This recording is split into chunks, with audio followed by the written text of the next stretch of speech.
Good day, ladies and gentlemen. Welcome to Life Lessons with Oladapo, and I'm Oladapo, your host. And today we are having an interview session with Akiade, a nutritionist. So I would love to first of all say thank you, Akiade, for joining us today to discuss this wonderful topic, which is diet culture. And when we talk about diet culture, we're talking about having a good relationship, a healthy relationship with food. So first of all, I would love Akiade to speak to us. Hi, good day everyone. My name is Akiade Enoch, and I'm happy to be here. Thank you very much for the opportunity granting and giving on to me to come here speak to our people. And I think I was just do justice to whatever I'm being asked to talk about, and I'm very glad to be here. Thank you very much. Awesome. So we're just going to dive right into today's topic, and today's topic is divided into three parts. The first part is understanding diet culture. The second part is building a healthy relationship with food, and the third part is the closing part, which we're going to conclude. So the first question is, what exactly is diet culture? So I would love you to break this down to our audience, and also at the same time tell us how it manifests in young adults and most especially in Nigeria.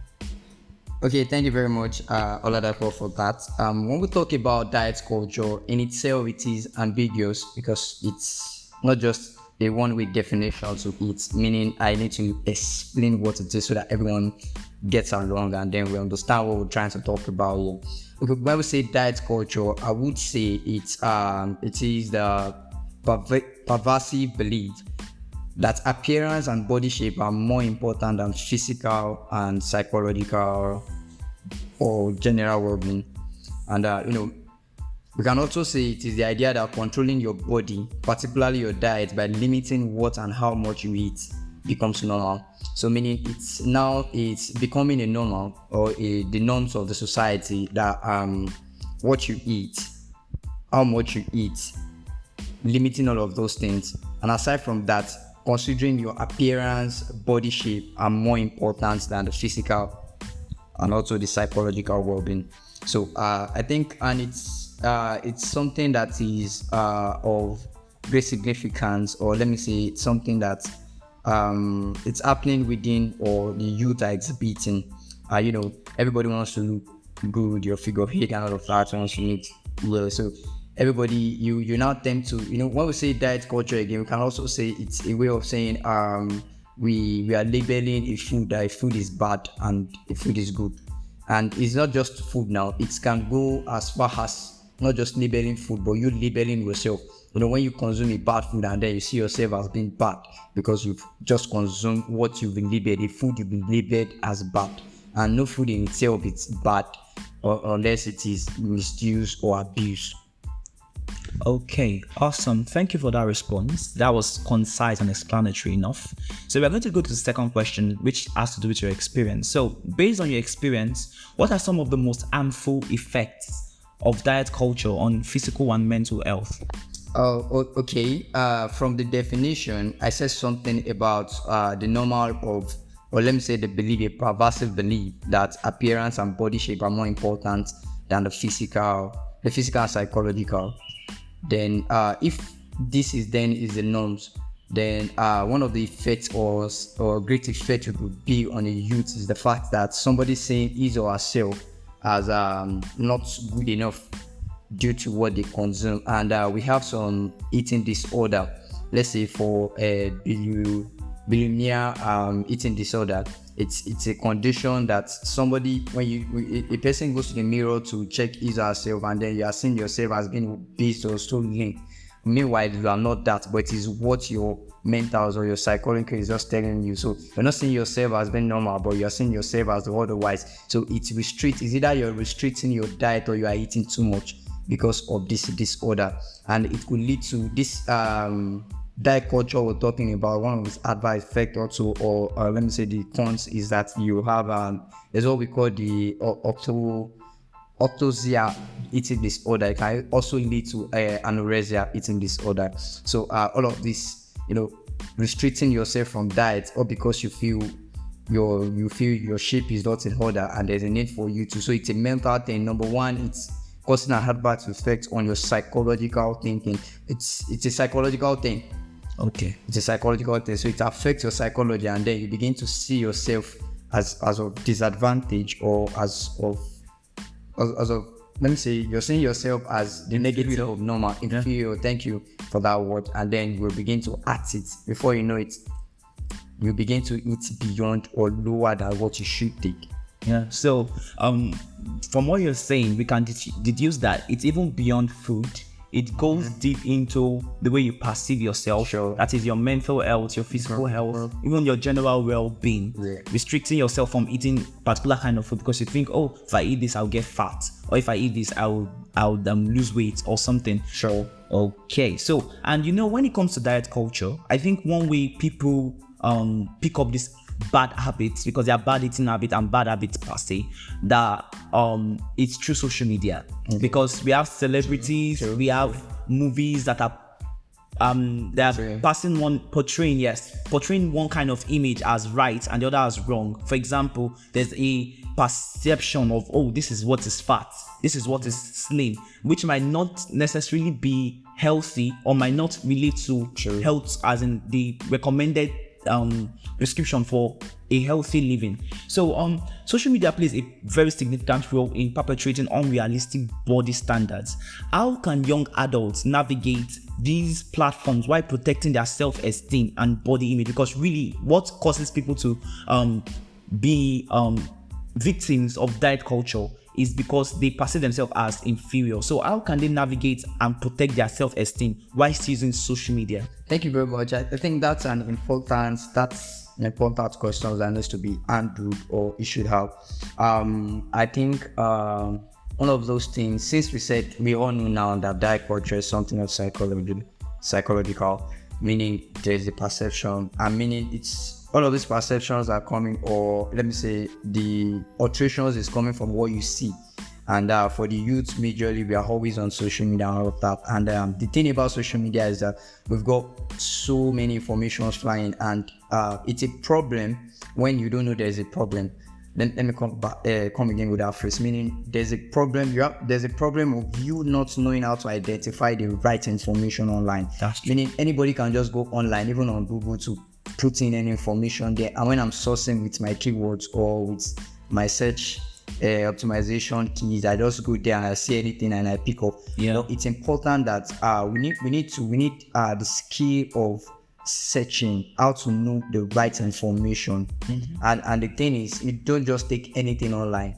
If you want to, or when you observe that you're beginning to have this psychological condition, you're seeing yourself being too fat or being too lean, it's important that you seek people with the right knowledge and not just going on personal sourcing of information on social media. And that's why we have the nutritionist in the hospital. That's why we have the dietitians. They are online too. These are people that we can always just, nowadays when you look at it, everybody, they are now nutritionists online. Yeah. Somebody tells you, take this tea, you become slim in 2 days. And I'm like, how does that happen? Even we, the professional, we understand the fact that we don't just lose weight anyhow. There's an amount of weight. There's an amount of weight you lose within a space of 6 months. You don't just lose weight because you didn't just gain the weight. Yes. So meaning when you lose your weight even rapidly, that is an issue on itself. That's an effect. That's a great effect on itself. Meaning if anybody is telling you online that you can lose your weight within 2 days, 2 weeks, come on, you need to check that out, that no, this is not good. Clickbait. So just check that out, that this is obvious. So it's important. So how do we get so it's important that when things like this come, before we just pick up, these are medical issues. Before we just pick up medical, it's just like you saying you go online and then you pick, if you won't go online to pick just any pharmaceutical drug to use. So it's the same thing as food. Yes. Because what you are what you eat. Yes. So meaning you shouldn't just go online and take anything like this should be a solution, especially when it comes to dieting. It's just a different ballgame entirely. When it comes to dieting, seek the professional, go to them, meet them. These are ways we can take all of these unnecessary informations we get on social media. I think it's one of those important to seek the professionals and let them help you out with it. Let them go on that journey with you, and that's very important. Awesome. I think I would love to pick on one thing you said, and I would love you to expatiate. Okay. You talked about food being as important as drug. people have this, we've been taught over and over that drugs should not be abused. And there's drug abuse, either you're taking lesser or more. And I think, yes, there's also food abuse based on this explanation you gave. And many of us tend to abuse food by either eating too much or eating less or eating a particular kind of food too much. So I would love to say this, that it's very important that we are very conscious of what we eat, as much as we are conscious of the kind of drugs we even use when we use them. Can you make a little bit of a comment on what I just said now? Okay, yeah, that's very important. So see, there, just like you mentioned the word food abuse, drug abuse is the same way we have food abuse. If you know that you shouldn't use 10 paracetamols at a time, definitely you should know that you should not take some amount of oil in a day or at a sitting.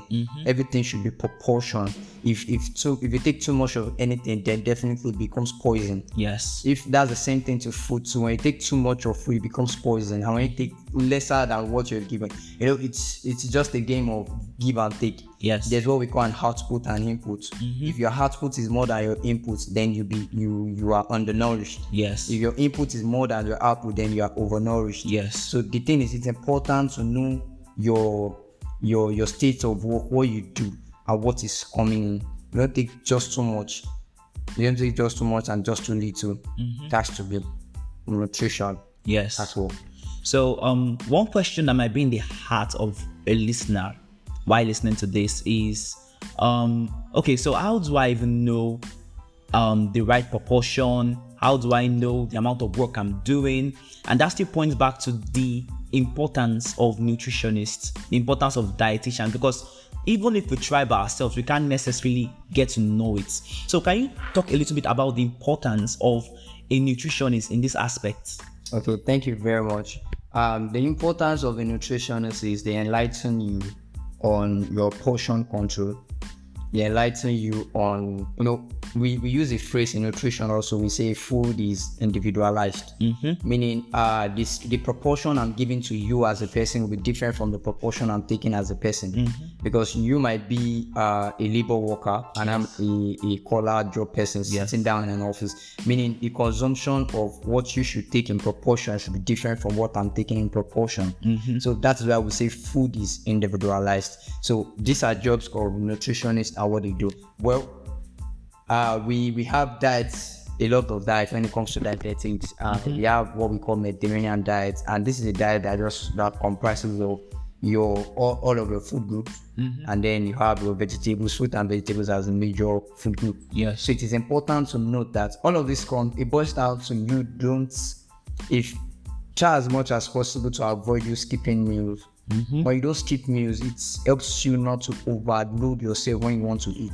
Yes. And another thing that is important is breakfast is so important. It's the major or the most important meal of the day. Yes. Breakfast. Once you skip your breakfast, aside from the fact that your activity level, your attention span is dropped, aside from those facts, you tend to eat more lunch when you want to take lunch. It affects your metabolism. Thank you very much for that. So you want to take more. But once you don't skip, and in between your diet, instead of taking on snacks, I don't know, I'm beginning to talk about healthy diets now. When in between your diet, lunch and breakfast, I know the country is so hard, all of those things, but then we're still conscious of the fact of what we consume. Because one thing is, it's important that we control what we take in now, and if we don't, we get an adverse effect of we spending more at the long run at the health center. You even spend more than what you're meant to have spent on the consumption that you're taking in. Yes. So these are works of the nutritionist helping us to know what to take, how to take healthy diet. It's important that we take fiber. Yes. Take as much as vegetables as we can.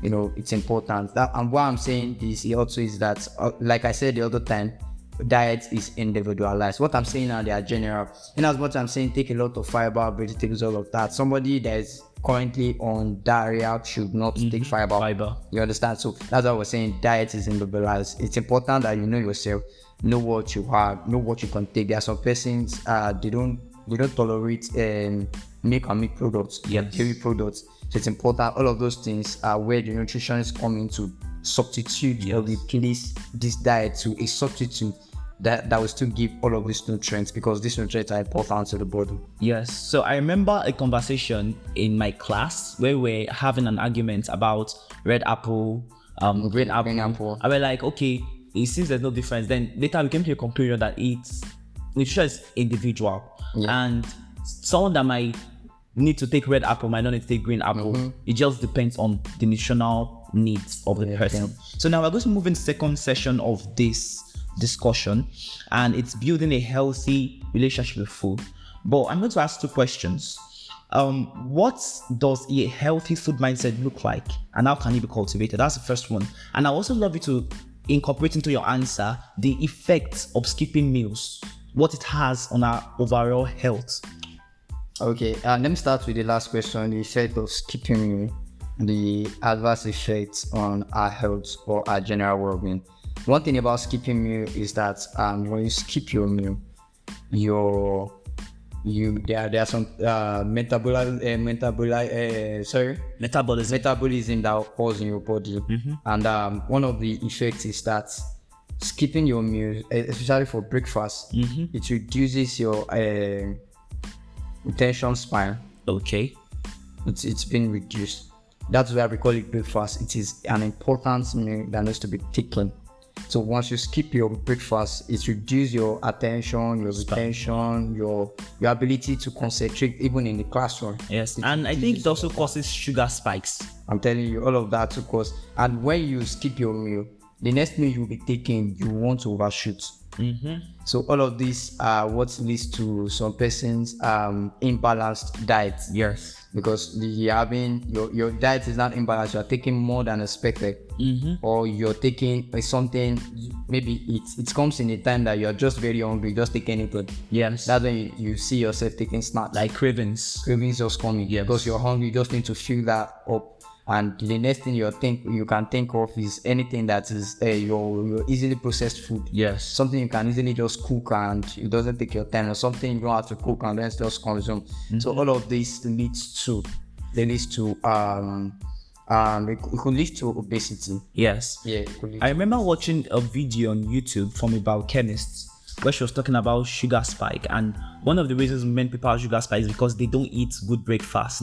There are some things we are not hot to take during our breakfast too, as much as skipping breakfast is very, very, as in not advised.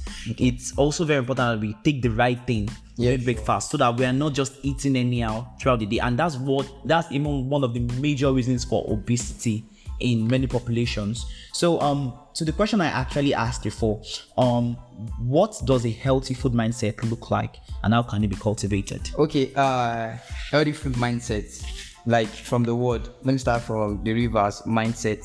It's something you cultivate. So it doesn't just start. It's not a magic. It's something you start from somewhere. That's why it's important. I knew we were working with an NGO called Kids Nursery Garden, and one of the things we do there is cultivating or inculcating an healthy mindset into the heart or a mind of a child while they are growing. Yeah. When a child is growing, instead of having a sweet tooth, when a child is going to school, instead of putting sweet as a snack, putting fruits. Yeah. So all of these things, and aside they're just putting the fruit, you make them, when you are preparing these things, you make them come along so that when they work with you, they do it, they want to take it. So those are those mindsets. The mindsets, early mindset, that's that for a young a child. That child will grow with it, meaning you started that habit with that child, and that child will grow with it. Now, someone is an adult, we're not taught that way.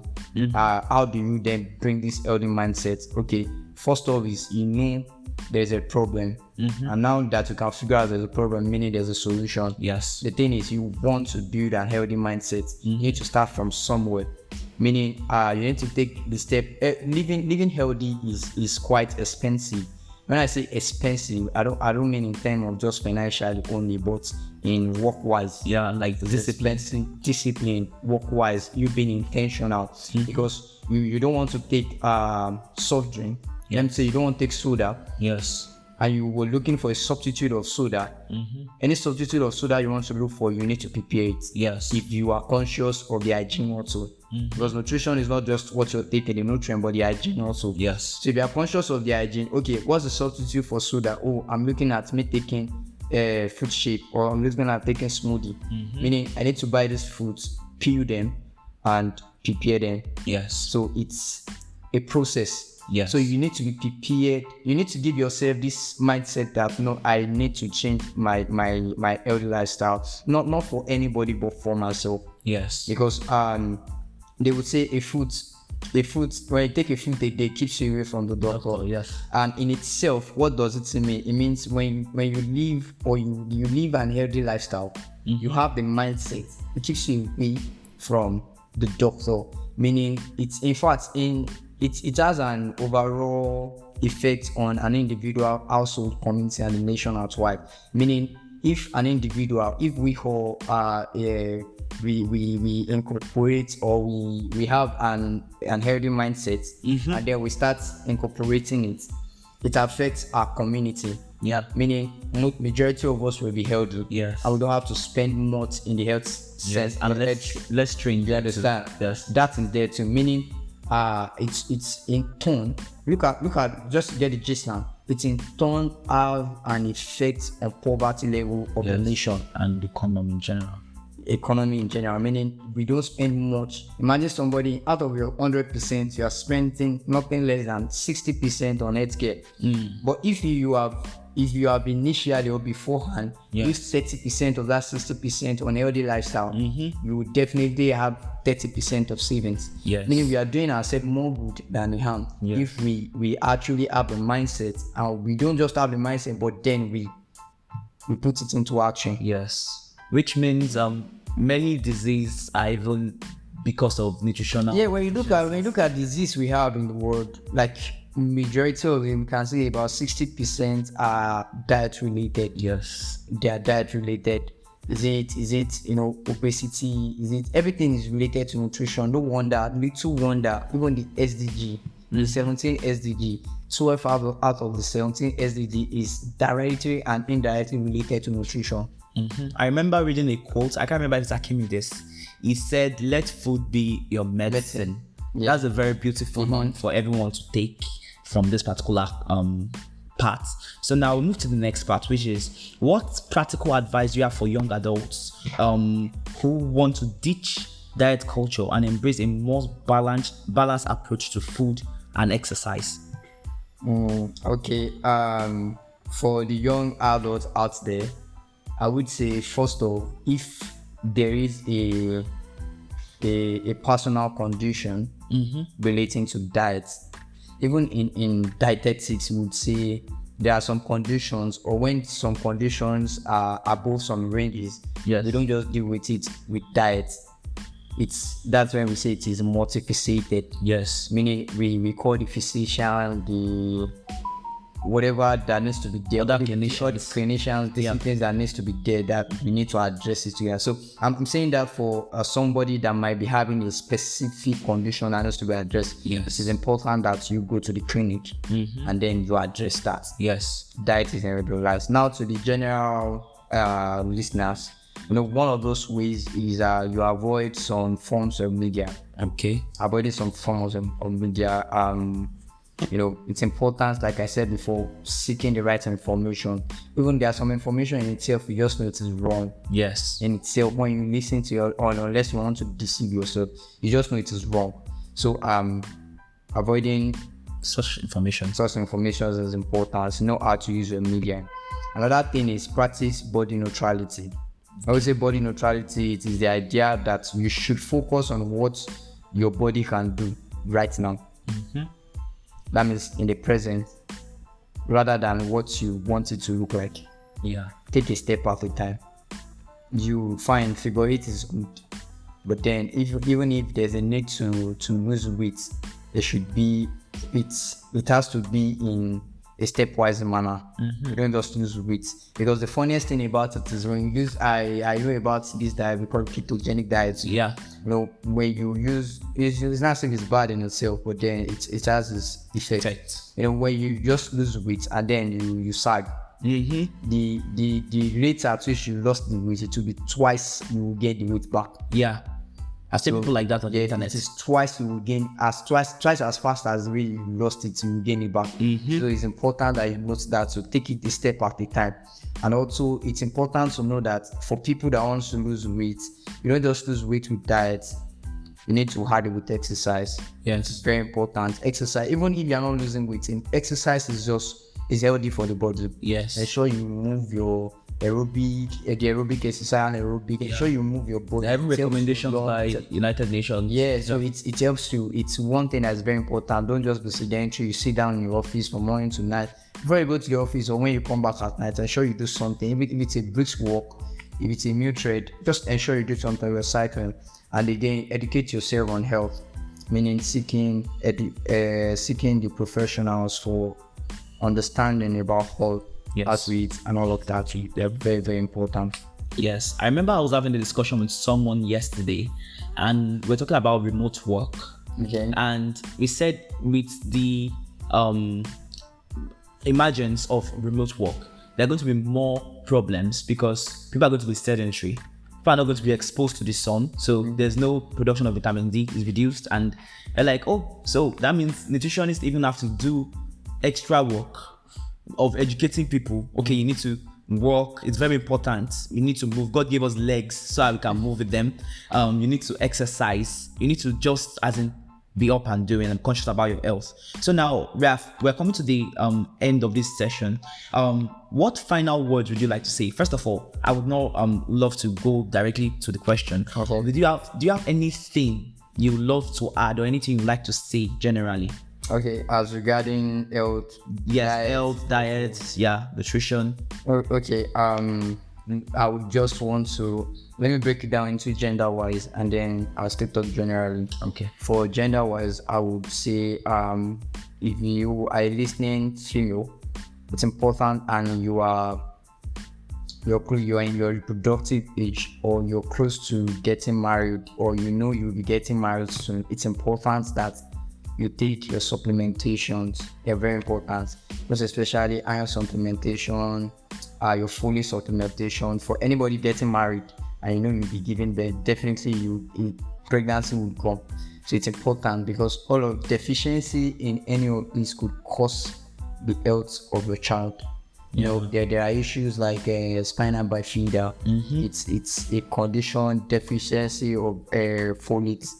You know, it's important that all of this you have. We have children. You know, there are some conditions that child. You know, it's sad.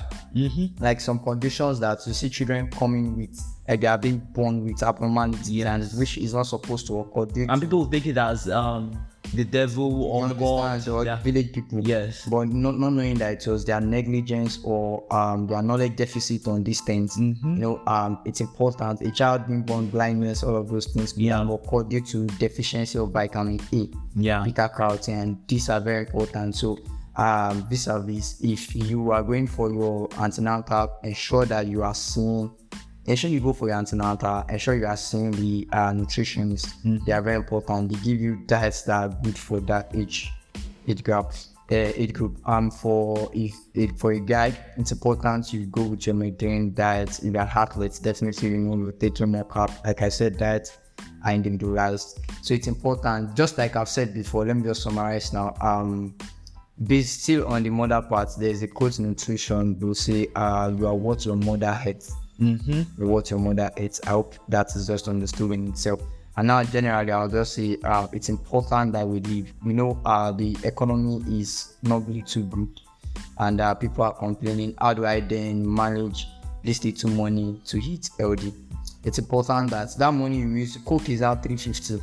That money you use to purchase food, because you're very tasty, all of those things you can use to get your fruit.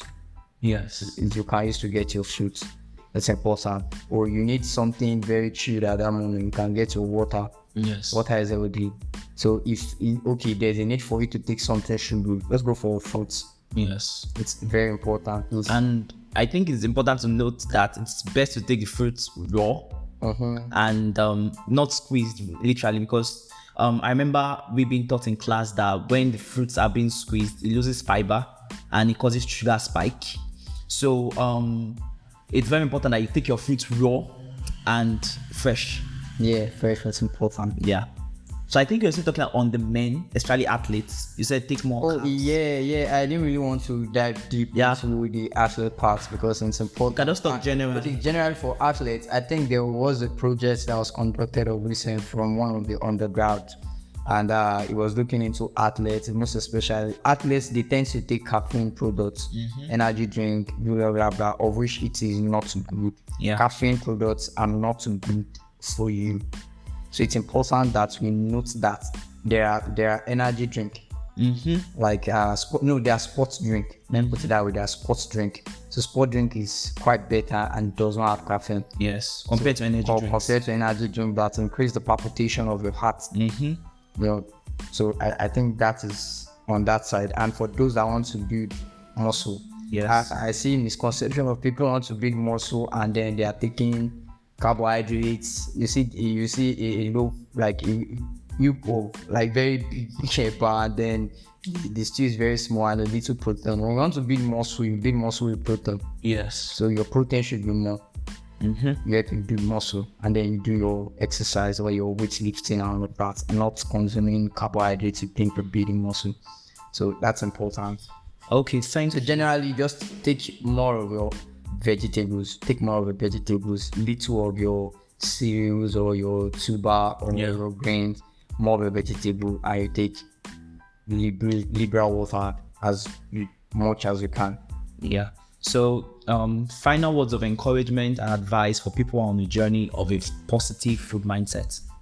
There is this behavioral change. In behavioral change, I think we talked about 6 phases. It's a cycle. We have the pre-contemplation phase, we have the contemplation phase, you have you are trying to decide, then you have the action phase, you have the maintenance phase, and then you have the relapse phase. In nutrition, one thing we do is always try to, it's a journey. Yes. It's a journey and it's a whole lot. So you need to appreciate your success. If you're able to do your healthy eating for a month, you should celebrate your success. Meaning it helps you know that this is what I have achieved. And aside that is take your time to contemplate before you start. Take your time to contemplate, but don't let it be too much. Not be like, you will just think you're never taking action. You're never thinking, you need to take action, and in the long run, you are still making negative choices for yourself. So take your time, but then don't tarry for a long while. And when you start the action, there are days that you want to relax, that you're tired. It happens. When those days come, just relax and start over again. It's a continuous thing. It's a lifestyle. It's an habit. Before you know it, it becomes you. Just like people say, it's in you. It becomes you. Yeah. You don't just start taking plenty of vegetable and little of rice. Yeah. You can start with same portion size before you make your vegetable more than the rest. It's a process. Just while you're going through the process, like I used to tell people, while you're going through the process, ensure you enjoy every step in it. Not just look at the finish line. Yeah. But enjoy the journey. Enjoy the journey. So okay, so can do it. Yes, thank you very much, Akiade. I really enjoyed. I learned quite a lot too. And one thing I would love to tell you guys, that everything we said here today is for your optimal health. When you have an optimal health, you will live long, you'll spend less on health, you spend less time in the hospital, and you'll be more productive. So we are calling this episode, and Akiade, thank you. And guys, have a lovely day. Thank you very much. Thank you, everyone. Yeah. So before I even let Akiade go, I don't know if you mind sharing maybe your social media handle, LinkedIn, Instagram, whatever. Okay. For my LinkedIn, strictly professional, Ubuni Akiade. For my Instagram, Ubuni Akiade. For what again? Facebook, Ubuni Akiade. So do well to follow him, and yeah, have a lovely day. Bye. Grace out.